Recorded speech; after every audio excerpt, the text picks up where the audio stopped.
Last week, we talked about who is Jesus and how can he help me. To understand who Jesus is, you have to understand what sin is.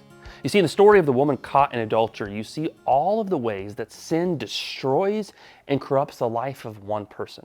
Sin is simply the idea of missing the mark. It's an archery term. You're supposed to hit the target and you miss.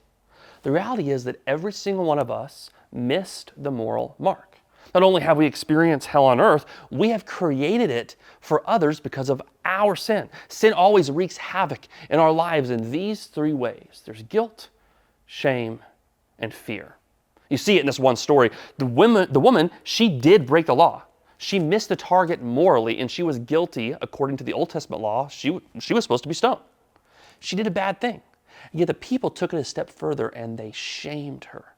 They took her sin and they displayed it in public for the world to see. Their message to her wasn't that she just did a bad thing, it was that you are bad. Shame is from your sin becoming your identity. And then comes fear.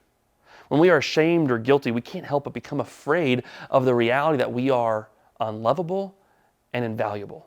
With that fear comes a fear of rejection and belonging. If no one loves me or cares about me, who can I live with? What are the consequences of the sin? What is going to happen because I have done this thing?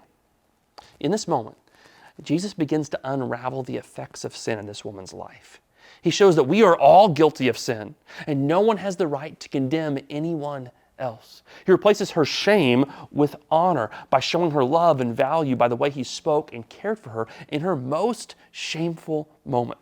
He replaced her fear with peace by putting himself between her sin and the punishment of her sin, offering her new life away from sin. This is what the cross of Jesus is ultimately about, that when Jesus dies, he pays a price for our guilt so he can call us innocent.